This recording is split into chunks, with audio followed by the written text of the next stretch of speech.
Katuwa na isang global brand na ang Nice Print. Pero balikan natin ang humble beginnings ng Nice Print 20 years ago. Paano mo ba naisip na ay lucrative palang business ang photography and videography? Ako kasi I've always been a believer na kung ano yung passion mo, yun yung negosyong pupuntahan mo. Yeah. Mahirap kasing to work every day for a job na hindi mo naman talaga nasa puso, no? And ever since I was young, I've always loved photos. Way back in Assumption High School, ako na yung designated photographer. So, syempre ng mga panahon na yun, that's 1995, 94. Analog pa yung camera. Tapos, May film. may Ganun film pa. Hindi mo pa alam ano itsura nung pinicture mo eh. Sana hindi, sana hindi exposed, di ba? Pag nabuksan, lagot.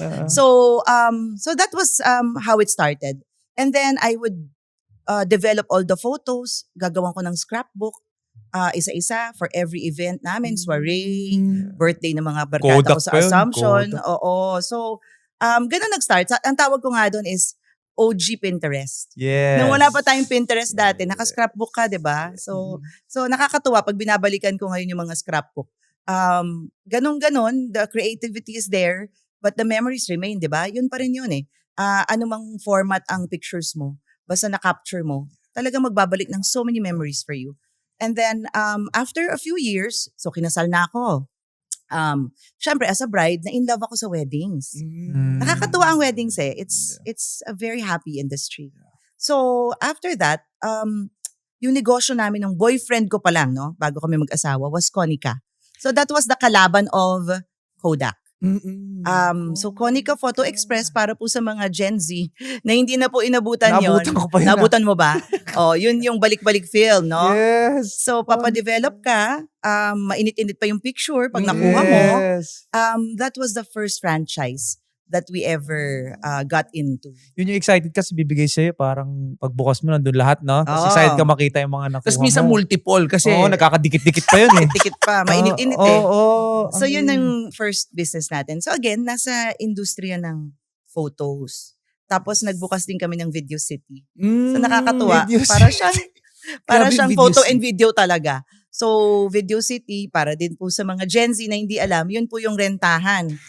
Wala pong download VCD. dati. Walang DVD, download. CD, Oo. at VHS, ano ba, mga laser disc. Lahat. Tsaka may penalty yan kapag hindi mo na Parang balik on library. time. Correct. Library yan eh. Oo, non-stop call na pag hindi mo binabalik. Oh my God. So yun pala talaga, entrepreneur ka na pala talaga before. Yes, I was 20 when we started. But these were franchise. These were franchise. franchises. And kasi mahirap magnegosyo ng wala ka pang alam eh. Yeah. So, parang tinuro sa akin ng mom ko noon na aralin mo yung sistema. Diba, this is a very good training ground para wala ka pang masyadong experience. So, let's do with franchise. So, And that's how mom we is started. also an entrepreneur, di ba? Yes, Your a mom. very fierce, my idol, my one and only idol in terms of business. Yeah, my mom was a very good entrepreneur. Pero hindi ba intimidating that a male-dominated industry? Kasi di ba ang photography and videography, mga kasal, ang mga may-ari niyan o mismong videographers, puro lalaki. And then, Tama. here you come as a powerful, empowered woman entering this kind of industry. How does that feel for you? Yes, 20 years ago, it was so unheard of to have not only a female photo video company owner, but also someone na hindi naman nag-shoot. Diba? Kasi normally may-ari siya rin Yeah, ng siya rin yung photographer Diba? or Parang videographer. matic yun eh. Yeah. So, those two things were the biggest challenges for me in this career, no? Paano ba makakapenetrate ang isang babae sa male-dominated industry? And I was so young. I was only 22, 23 that time. Pangalawa, napakahirap din kasi nga, mahirap i-educate na, photo video company ka, pero hindi ka shooter? And I never really parang advertised myself as one.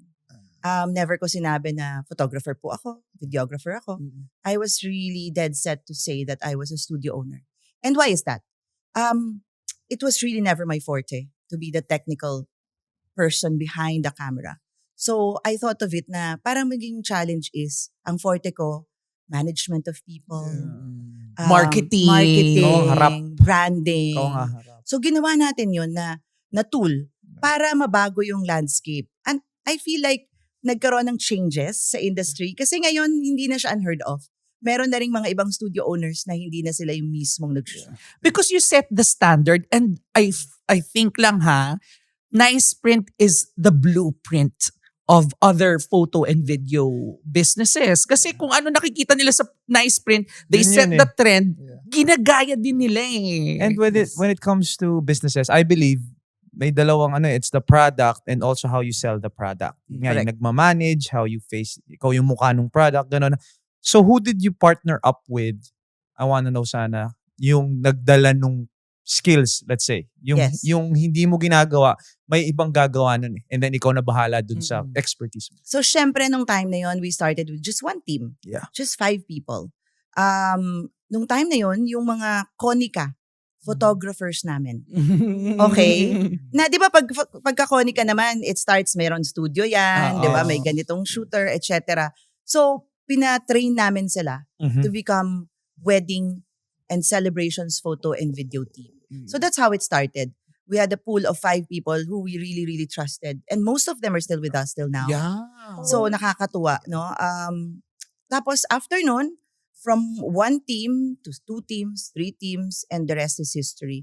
And I feel like yung hindrance na yun supposed to be na hindi ako shooter, parang nagkaroon pa ng benefit. Because nabigyan natin ng pagkakataon yung mga taong hindi kaya magnegosyo on their own. Walang pambili ng camera.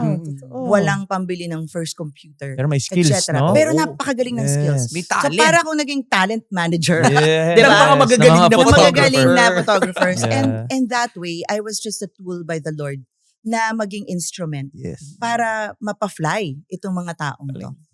Alam mo, Ate Cha is one of the most familiar faces kapag may big events sa mga celebrities, big brands, etc. Pero gusto naming malaman kung paano ba nagsimula yung affiliation mo with the showbiz industry, because I think that's what skyrocketed Nice Print into what it is now, di ba? Agree. Sino una mong celebrity na Nakita ko. Sa book. Nakita ko sa book. Syempre alam ko, pero Oo, itatanong nakita natin. ko sa book. Tuwan-tuwa ako dun, First celebrity client na talagang nagpa-skyrocket ng Yes. Nice. Lagi ko sinasabi, ang tawag ko doon, may Nice Print na before that, no? 2006. But 2010, ang naglagay sa atin sa mapa, if I may say, is Augie and Regine. And until this day, when I see them, I always tell them na, alam nyo, when nobody trusted us, Yes. you gave your trust to us. Wala pa kami napapatunayan nun.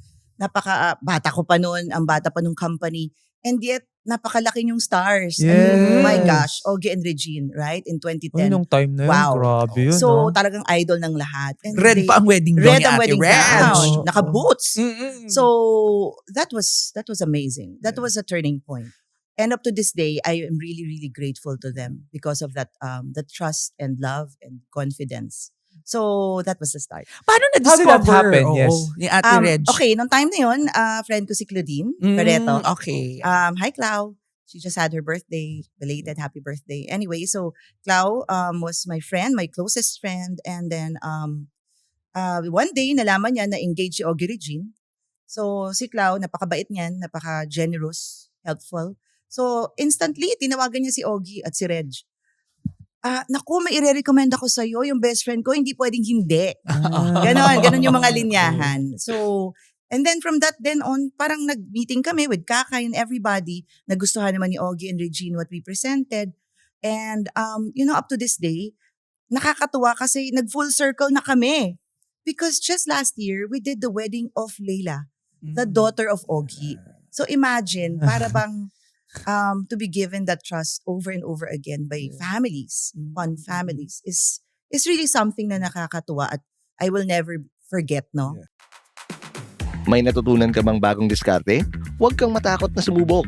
Para sa mga nanay na nag-aalinlangan, para sa mga kabataang takot mag-umpisa, at sa bawat manggagawang nagpapakapagod, para sa inyo to. Kung na-inspire ka, ipaalam mo sa amin. Mag-comment, mag-like, at i-share ang episode na to sa mga kailangan din ng push ngayon.